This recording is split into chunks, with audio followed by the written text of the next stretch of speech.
Hello, everyone. Welcome to today's edition of the RD2RD Live Show. After taking a month off to launch the brand new RD2RD.com website, we're back. And I have a great show lineup, some amazing guests, and we're starting off today with Rachel Paul. And yay, thanks, Rachel, for being here. The topic of creating passive income as a dietitian. And obviously, RD2RD is a place for dietitians to create stores and generate passive income, but it's really not as straightforward as it looks at times. And there's a lot of elements that go into that product creation and the selling process. So Rachel, known as the college nutritionist, has a number of very successful passive income digital products.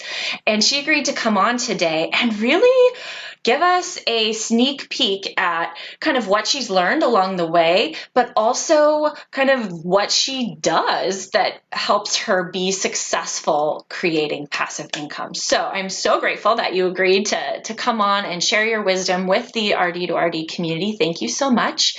And let's kick it off and tell us a little bit about your career journey as a dietitian. How do you end up where you are now?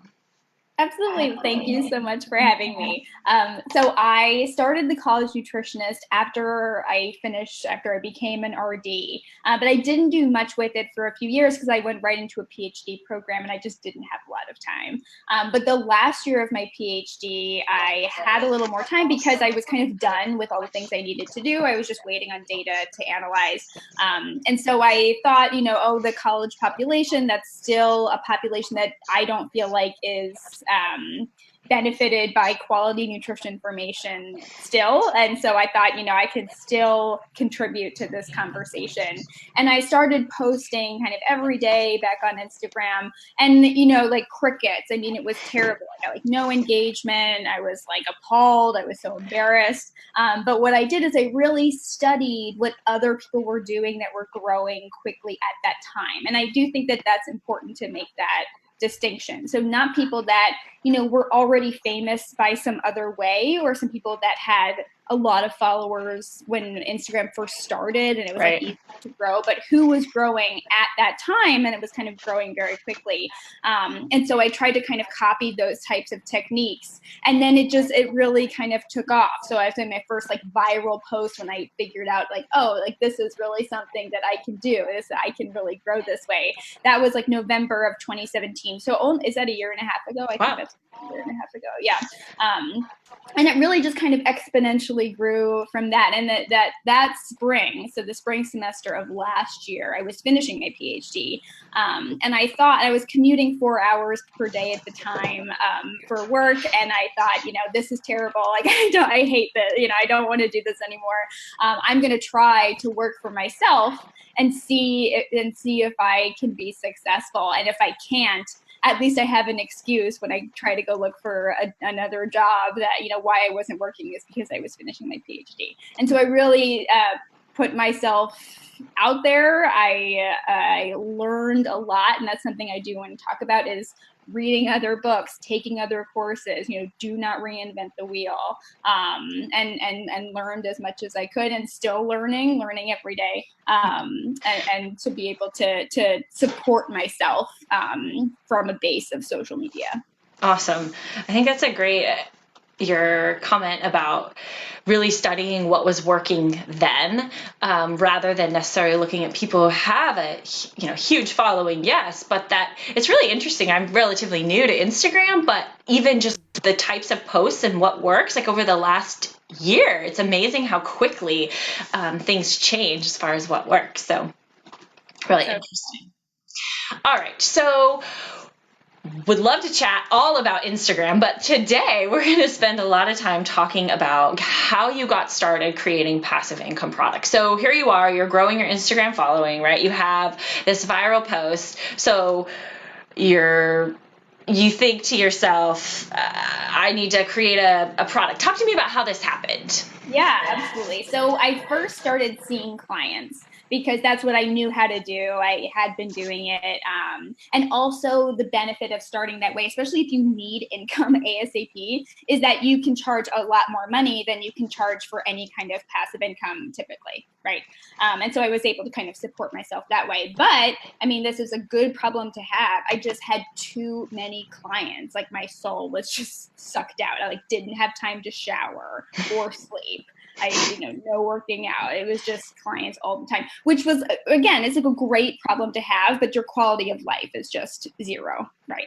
And so I thought, I have to like open myself up more to be able to have a better quality of life. And the second part of that is that in order to scale, you have to stop trading time for money. Right. So you can only work so many hours in the day. And if you want to scale your income even more, you can't, there's no more hours in the day. Right. And so you have to come up with these other sources of income. And it's draining. I think you mentioned it's very, it's draining to do one-to-one work.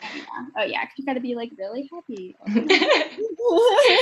maybe not for everybody, but I think, people in a service profession, whether it's doctors or nurses or dietitians, it takes a lot out of you to provide individualized one-to-one care. You're really on like yes. every minute, when you're with a patient. That's just how it goes.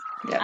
And so I started just from everything that I did with clients, I started creating my first course. And it was called Best Body, Happiest Life. And it was just a one-time purchase course. And I just put it on my website and I put it in my email sequence. I switched my email sequence from the goal was to have a strategy session with me to the goal was to, buy this course, but I didn't even promote it on Instagram because I was still kind of like inundated with clients. So I just had it in the background. I like didn't really do much with it, but I got a great source of income from that. And that was great. And it was a good first product. I got some feedback. I updated things. And then in the January of this past year, so January 2019, I switched it to a subscription model. So I just took that same course and I switched it. I used Teachable. So I switched it on Teachable to be a subscription program where in addition to all of the course materials and course lectures, I would send out weekly meal plans. Got it. And then a few months after that, I was getting a lot of good feedback. And I decided to move it to my own platform to have a lot more meal planning functionality. Cool. So before, when it was on Teachable, I would just send out these PDF weekly meal plans. But now, because it's my own website, there's this whole meal planning function where you can like drag and drop things and adjust things based on your calories and all kinds of stuff. So that's been the progression. That's really exciting. I think moving it to your own platform, I'm sure that was a very interesting experience for you. I'd love to chat more about that. But I want to you mentioned a couple of things that your email list, you mentioned your email sequence. So what we're going to kind of delve into more is what are the options for dietitians. So you mentioned a course, but there are other, passive income. Now you're doing a subscription model, but let's first start off and just talk about what the options are as far as creating passive income for dietitians. How do you really make money? And, you're growing your Instagram following. Talk about that progression and what it should look like for fellow dietitians. Yeah, absolutely. So there's, I'm sure, many more options, but for kind of our intents purposes, there are kind of three big options. So you can have an ebook or some kind of PDF, and then a course, or then a subscription. Those are kind of the three big ones. And I have ebooks as well. And so ultimately what you want, and again, this is like the end goal, but to kind of be thinking about this in the long-term bigger picture. But what you ultimately want is 4 different products. So you're going to have your free option. So that's typically, free top 10 tips for X, Y, and Z, whatever your niche is. And then you have some kind of tripwire. So the psychology behind this is that once someone has already said yes, they're more likely to say yes again. And so once you get someone to say, yes, I want this freebie, then you're going to, it's called a tripwire, to get them to say yes, to buy something that's typically a low cost item. And if you're ever doing ads, this will offset the cost of your ads. I'm not doing ads right now, but I will be doing ads in the future. And so that product is likely either like a small course or another PDF, some kind of a guide or a workbook or. Yeah, exactly. And that's typically like less than $37 or less. So that's that small opt-in after, or small purchase after your opt-in. And that word you used, I think people should look out for, and if you even search it, like the tripwire product, right? Expecting someone who doesn't really know you very well to buy something that's hundreds of dollars is a big, think about your own self. Would you go to someone's website who you've never heard of before, opt in for a free whatever, and then go, yeah, I'm going to just shell out hundreds of dollars. Maybe you've done that, but it's not maybe as common as using the tripwire and then go, oh, I really like what this person has to offer. This was awesome, had great value. What else do you have for me, right? Exactly. And so then that's exactly right. For the next step is your email sequence. So you're taking this person who you just got through your freebie, you're taking them through a 7 to 10 day email sequence to build that relationship with them. So you're going to be providing them with a lot of great free information that is ultimately going to be related to the higher priced product that you're selling. And then, go ahead. Did you write your own email sequence, or did you have help with that? I did write it myself, but again, I took lots of courses and I learned lots of things. So I didn't just come up with everything right out of my head. I definitely learned things, but I did write them. And you made a really good point when you switched from the one-to-one to more of these passive income products. You made an important point, and other guests have talked about it before, is you changed the end result that you wanted people to do at the end of your email sequence. And I think the whole idea of it's a sequence, right? So you have a desired outcome, and then you're writing a sequence to achieve that. So I think that's a really important point, and I wanted to make sure I restated that for people who maybe didn't catch it, that people aren't just going to, randomly decide to buy, that it is a sequence. It does happen through a properly structured email sequence and these tripwire products. So let's keep talking. So you have your freebie, you had the tripwire. Yeah. And that's exactly right. And then one more thing with this, all of this is automated, right? So it does take work to set it up at first, but then it just goes, right? You don't have to do anything else after that, which is awesome. You do want to update it relatively frequently, which is great, right? This is all so passive. So then you have your email sequence, and at the end of the sequence, in the beginning of the sequence, you have your free content that's developing that know, like, and trust relationship. And then at the end of the sequence, you have some kind of scarcity metric. So a lot of times this is a discount, but it can also be like an extra bonus, or the product is not available anymore, where you just kind of take it off the market. And you can do this in an evergreen fashion, so you don't have to keep turning things on and off manually. But you do want to have some kind of scarcity, because otherwise people are just going to put it off. Right? People are just going to put off making a purchase. I 100% do this. I hate spending money. So I will, only do it if I absolutely need to. Right? And that's just human nature. Mm-hmm. And then after you sell your main product, then the fourth product comes into place, which is your tripwire after that. So again, once someone has said, yes, I'm going to purchase this, you just add something else right onto that. Got it.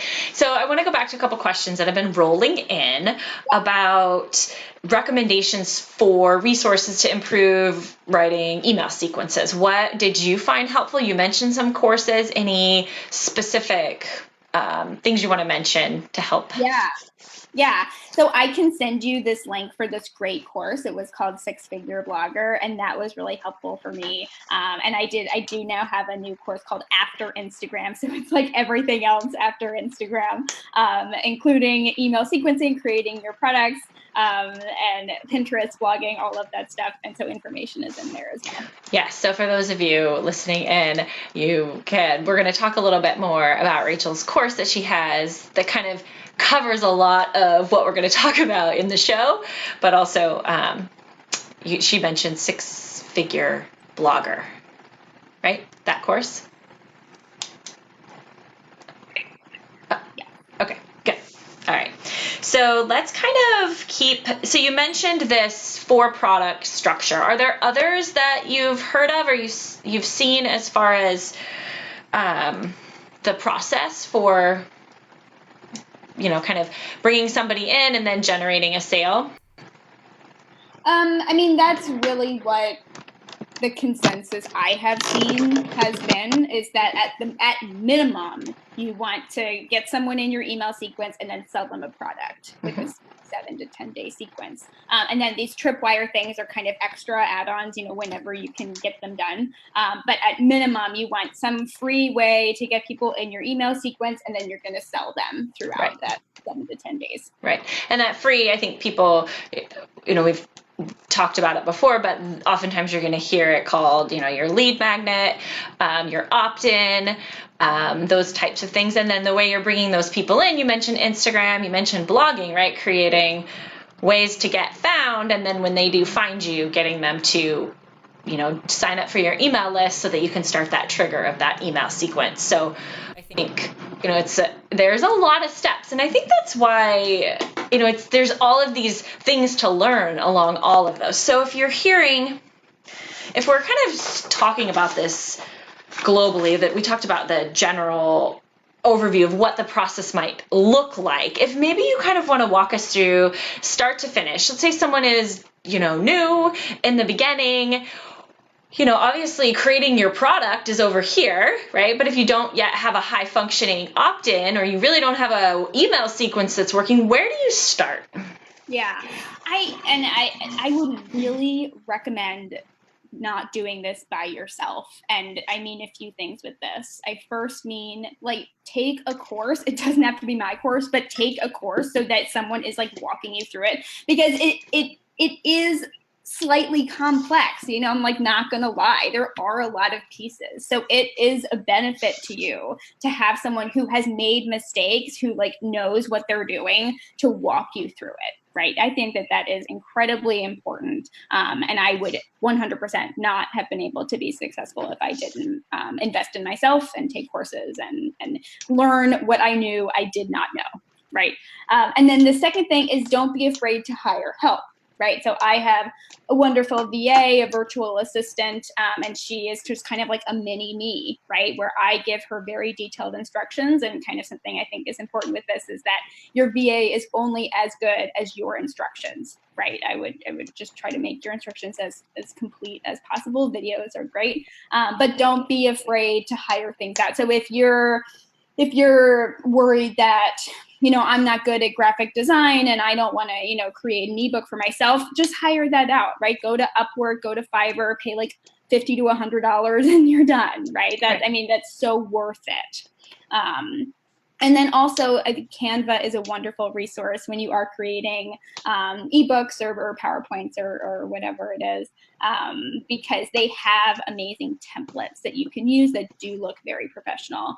And I would say for, kind of ebooks in particular, if you want to hire that out, I do think a good thing to do is to have an outline of what you want to have in the ebook, and then start the Canva document yourself, and then share it with your graphic designer so that you always have ownership of that. Because let's say, for example, you change your logo, or you realize that a certain word or number in your ebook is wrong. You don't want to have to pay someone to make one small change. You kind of want to be in control of that.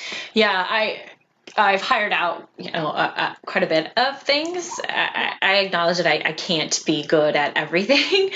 Making a workbook, I don't know how to make a workbook. Like I can write it up and say I want a box here and I want this little call out on this side and this is what I want in it, but I don't use those design programs. And I think it was like $100 to have like a really nice workbook made. Like, and it's just so worth it. You make that back pretty quickly. Yeah. And I think though, what you were talking about is looking at it in more of a comprehensive way, right? You're looking at how does this fit into, this is an investment that will lead to the sale of the, monetized products that I have down the line. If it's a paid product, if it's your Tripwire product. Sorry, go ahead. No, go ahead. And you can definitely, if you just want to see if people like something, you can have like a beta version, right? My first course, I had just had it on my website and I said like 60% off beta version just to like see if someone would buy it and to see if I could get any feedback, because I am definitely a perfectionist and I would have, if I was going to wait till it was perfect, I would still not have launched it, right? So if that makes it more comfortable for you, absolutely do that. For example, my Tripwire, my recipe ebook is $7.50, which is a low price. But I just reviewed it the other day and I was like appalled. It's like not very good, but I feel okay with that because it's such a low price, and I'll update it. Now that I've had a large number of sales with that, I'll update it, I'll make it better, and then sell it for a higher price. Yeah, I actually think some of this we're talking about it from the standpoint of, your own, business, but it applies wherever. For example, I've been running a number of dietitians through a Jumpstart program for RD2RD, this model of the freebie product, right? Then having a paid product in their store that's closely related. Those pain points, those solution statements, all of those should be very closely linked so that you're offering something that's a high value, but you're still going to see people trickle over into that paid product. And then for some people, we're taking now a more expensive product and creating a sign up to be on my pre-release list so that, with an email follow-up for those people that download the freebie but haven't yet purchased the paid product. So there is a lot of technology, there's psychology involved in passive income products online. And I think sometimes we get caught up in the technology element and we forget some of that, the psychology and the structure that you need to succeed with a passive income product. Just creating a paid product and slapping it out there, even if it's wonderful, it's not going to be successful. That's not how people buy. Right. Absolutely. Someone told me one time, the best marketing wins, not the best product. And marketing includes like the know, like, and trust of building that relationship with product. And you mentioned the whole email sequence, creation. I think there's a lot of value in. I've signed up for a lot of people's email lists and really studied their email sequences, reading the blog posts, listening to podcasts, and then signing up for people who do it really well and looking at the two of those together and going, oh, I get it. And seeing real examples can really help you start to get one, going. And then you can always look at the open rates, changing your subject lines, looking at, what's in those. It's so true. It's so true. I mean, you don't even have to stay. I would say do not stay in your niche, even if it's your broad niche. Like, subscribe to people who have nothing to do with you and just see what draws your attention, what like catches your eye. Mm-hmm. Yeah, really interesting. So let's we started at this start to finish. And of course I interrupted you because it's one of my wonderful things that I always do on the live show because things pop into my head. But you mentioned don't do it by yourself. And then some of the things around going from start to finish, kind of key steps in that process of getting your product and the whole process done.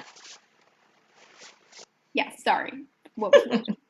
Kind of a general overview of start to finish. So we were starting to talk about, not doing it alone, kind of getting help. Yeah. And where So people can stumble, like where do people stumble along the way? I think, thinking that it has to be perfect, it does not have to be perfect. You want to have a beta price on it. If you want to at first have a low price on it, just so that you can get it done and get it off your plate, I would say that is absolutely the first thing to do. That's what I always do. I just want to see, like, do people like this? Is this something people would buy? And it takes the pressure off, right? If you want to charge a really high price something, but you've never sold it before, if you feel comfortable with that, that's awesome. But if you don't, if you want to kind of have a beta price or a sale or something in the beginning, you'd want to do that anyway. But that would be important too. And for creating your product, simple is best, right? Repeat yourself times 10. Be organized, handhold people, especially, when we're removing this one-on-one contact.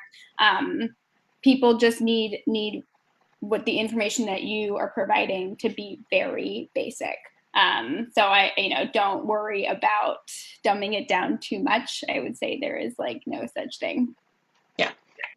I couldn't agree with you more. Some of the best courses that I've taken have literally been the level of simplicity that they offered to a concept that felt really complicated to me. And they probably felt like they were doing kindergarten style because they know so much about that topic, but really holding my hand, right? So that I could feel confident. When it's that simple, it creates this immense level of confidence for the person listening versus when it feels complicated, then I think you feel less confident in the information that's being shared with you. So I think that's really good advice about keeping it simple and repeating yourself that people aren't necessarily going to, hear it that first time.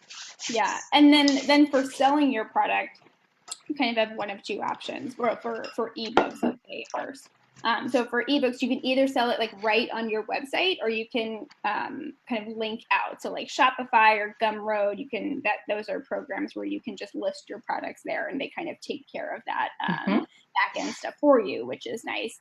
If possible, I do think it's good to have the product on your site because then you get that traffic. So for example, my the page views to your website is what I mean. So for example, for my Tripwire, for my recipe ebook, that's on my website, and that's one of my top viewed pages. And that's important for me to get enough page views because I have ads on my website. That's another income stream for me.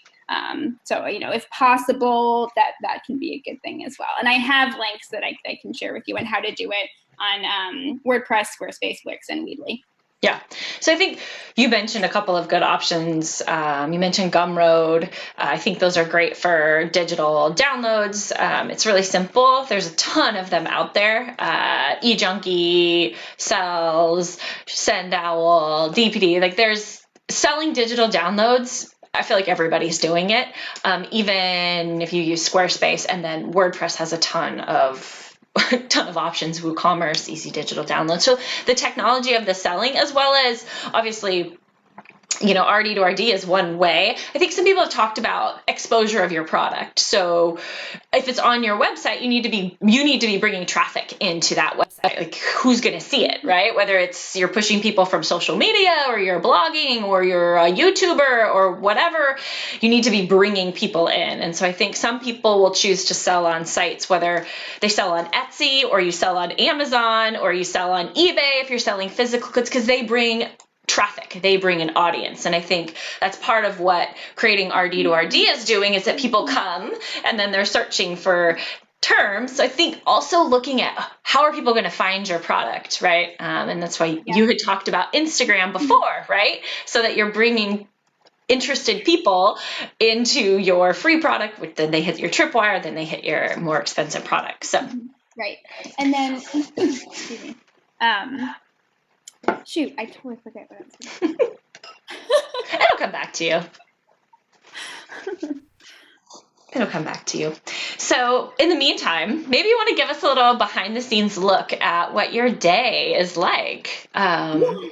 Yeah, so I do still work a lot now, but the goal of working a lot now and getting everything ready and like as much things automated as humanly possible is that I will not have to work very much at all, hopefully in the near future. And I do try to batch things and always creating new tasks for my VA. So again, I can just get things off of my plate. Because the most important thing you can do in your business is be thinking about what is new, like what is next, right? And doing that what Mike McCallowitz calls the queen bee role, this QBR.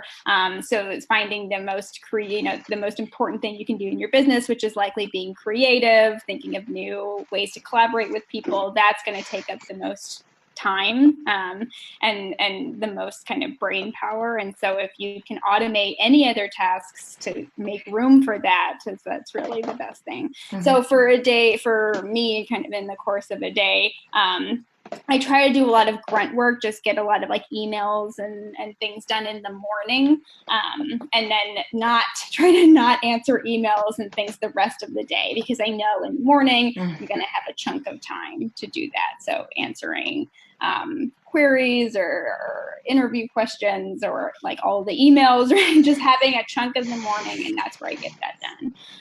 And then during the day, I have a number of kind of larger tasks that need to get done. So creating new courses. I have my meal plan subscription service. So taking pictures for that, taking pictures for Instagram, uploading the new meals to my program, and then creating the new meal plans. Then I have blogging and weekly emails. And so that takes a few minutes. So we have some questions about Valerie here. Would you offer meal plans and recipes for someone that's not an actual client, someone on a specialized diet, for example, offering this on your website as a subscription? So I think people are kind of, Valerie's question is, that whole idea of specialized diet versus who can subscribe to your service. I guess I'm not 100% sure of the question, but if that's your niche, like if you do gluten-free diets and that's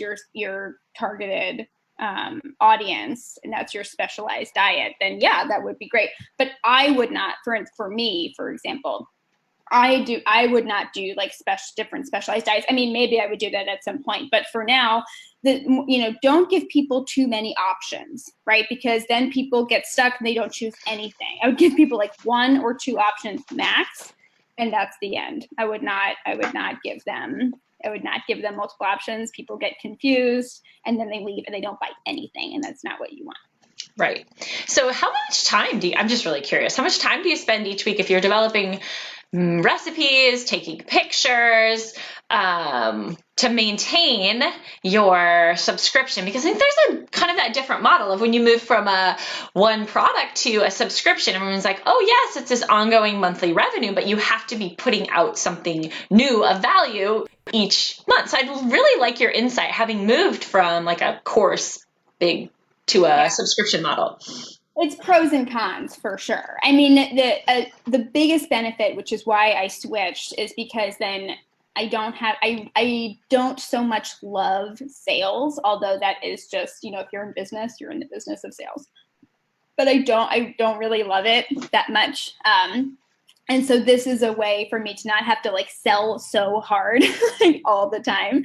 And I do really like that. However, I mean, with a subscription, you are still selling people each month, right? They can unsubscribe at any time. So you have to make it worthwhile for them to keep subscribing. And I don't know if that's really something that I understood when I started out. And then also kind of a big part of a subscription, not all the time, but typically is that you do want to have some kind of community, right? So the thought is that people subscribe for the content, but they stay for the community. So, for a lot of people, that would be a Facebook group if you want to kind of build that community. But Facebook groups take a lot of work. Right? Yes, they do. You have to kind of be like always monitoring them. You don't want any like negative Nancy's to get in there and like change the dynamic of a conversation. And so it's a stress, right? And it just comes with it. So pros and cons for sure. But important thing to think about with subscriptions is, so people, this is kind of the national, I don't know. Would you recommend starting, like so many people want to start right off with a subscription product, pro or con of that? I guess if it were me, I would say, unless you're going to have like a huge amount of people at first come in, like if you have a lot of traffic and that if you're going, for example, if you're going to have a Facebook group, you don't really want to have a Facebook group with like 2 people in it. That's kind of I don't think that looks very good. So if you have a large amount of traffic and that a Facebook group or some kind of community is going to be part of your subscription, and if you want to start that way, I would say that's fine. If it's just, for example, if you're just going to do meal plans, you're just going to send out PDF meal plans, then sure, if you want to start out that way, I think that's really wonderful. I do think a good thing to do when you are, if you're working full time and you're not doing this full time, if you're not being an entrepreneur full time, I do think, starting with passive income versus starting with seeing clients, honestly, I think that's better because you can more easily scale that way, and it supports the quality of life that I would think a lot of people want to have. And you don't have to then make that switch again as an entrepreneur from like clients to passive. Got it. Really interesting. So let me go back here because there's questions. Yeah. Before offering an online course, so I think we're talking about like this big product. I think if we go back to your comment about your freebie, your tripwire, then your bigger product, right? Whether that's a course, this subscription meal plan service that you have, that all of us want to go here to step 3, right? We want to create the big money product, but I think sometimes it's that, how are you doing on your freebie? And are you getting your email sequenced? Are people even buying the tripwire versus going to hiding out for 6 months and working on your big expensive product that's going to let you retire on an island somewhere, right? Right. And I understand that it's hard, and I understand 100% the desire to become a hobbit and just work on this thing before but if you do that and you stop providing free content to your audience and you stop creating really good social media or blog posts, there will be no one to sell that product to, right? And so I think it's honestly up to you. If you want to start out with a small product or you want to start out with a big product, I think honestly I don't think, whatever you feel is right for you, I think is okay. But I would not I totally understand, because I want to do this too. Like, don't become a hobbit and don't, remove yourself from getting new prospects to your email list and following your social media accounts, because then there will be no one, A, to be there to buy your product, and then B, if they haven't heard from you in a while, they're not even aware that you're around and existing. Right. You had some tips here about, making sure you're doing a weekly blog and communicating with your email list on a regular basis, so that, when it does come time, you have a new product, you're not just coming out of the blue and saying, hey, buy something from me. And the thing with, and this is in my course as well, for blogging, what I think is kind of the best method is to have your core 52 blog posts, so 1 blog post per week of the year, and then they're related to different things in the year, and like that's it, right? I mean, I have close to 100,000 page views per month, and I have my 52 blog posts because I just link to them all the time. That's what people want. That and then you can update them when they come up throughout the year when you're going to email them out. But that's it. So I wouldn't stress too much about I have to blog every week for the rest of my life. It's not true at all. Come up with these 52 core really good blog posts, and that's it. Okay, so don't make that a stressful to-do list item. Awesome. That's good. That's really good advice. So what are some strengths and skills that you think dietitians who are looking to move maybe they're not an entrepreneur into the passive income realm, what skills and strengths are most important to be successful? Yeah, I think organization and being able to dumb things down I should find a better term for that. But I think that those two pieces are critical, right? Because if you talk and especially, if your target audience is the lay consumer, if you're talking in, nutrition speak, that no one's going to understand you, right? If you have your pages and your ebooks are just full of text and lots of big words, you're just going to lose people, right? So a good thing to do is to explain your method or explain whatever you're trying to teach out loud. You can just do it out loud. You can record yourself, listen to yourself, see if you can structure things. And then also explain things to your friend, explain things to your family members, and see what questions you get.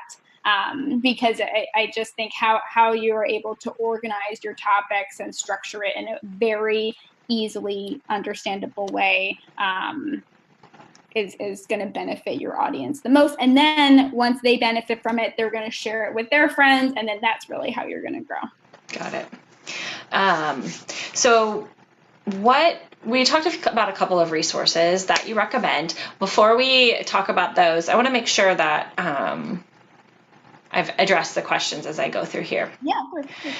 I think some people are curious about I think some people see passive income as offering with their maybe one-to-one services. Are they kind of offering it as a hybrid? Maybe I have it's in addition to, or, accountability calls. I think there's kind of this messy thing about how we practice as a dietitian, and maybe your thoughts on that. Mm-hmm. I mean, so is the question when to make the full-time switch? Yeah, do you do accountability calls with people who purchase your course? I do a weekly Facebook Live. So okay. I mean, they get a lot for between $9 to $15 a month. Okay. So that is something. Another thing you can do is, if you have a course, for example, your tripwire can be, after they purchase the course, can be for calls with you.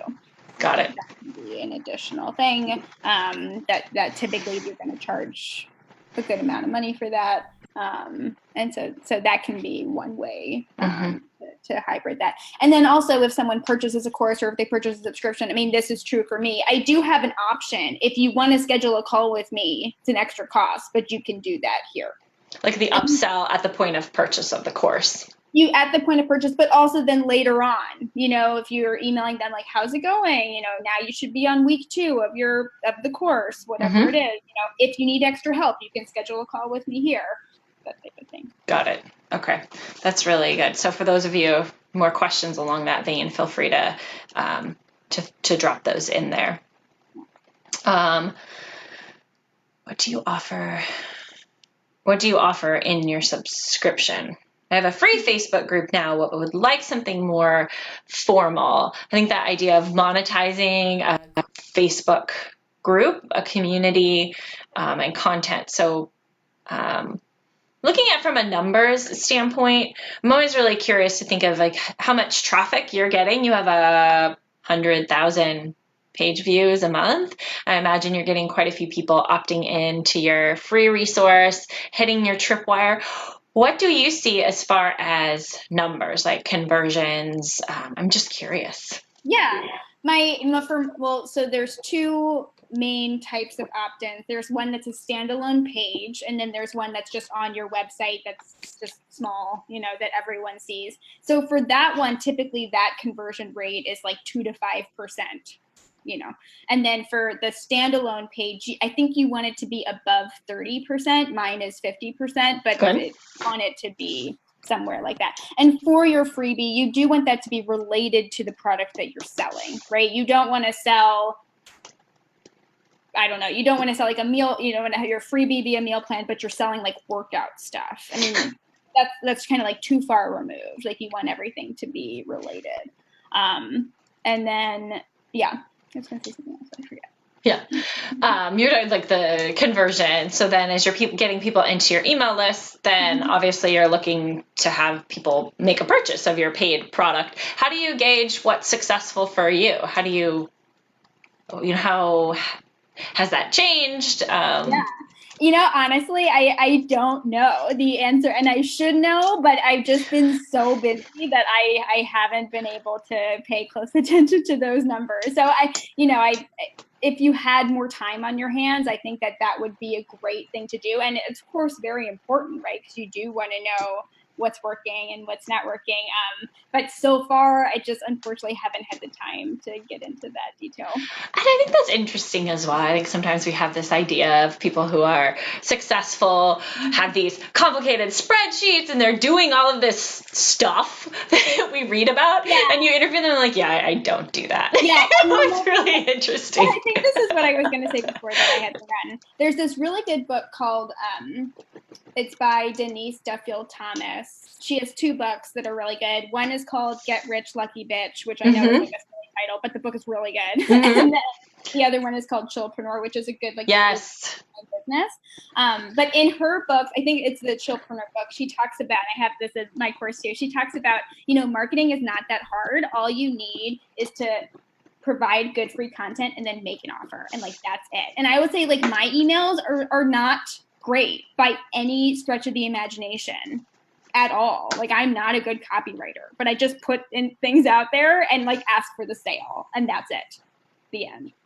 Yes, that whole have a call to action, make the offer, right? And that's really hard for a lot of us. I think we need to acknowledge that you can't make a sale if you don't make an offer. It's so true. But you can make that automated. If it makes you uncomfortable to literally write each time, buy my product, whatever it is, you can make that just part automated. So for example, in my weekly email, at the end of it says, here are all the things to buy, right? So every week people get free content at the beginning, and then this is my offer at the bottom. And that's, I don't have to modify that. That's every week is, where are the things to buy.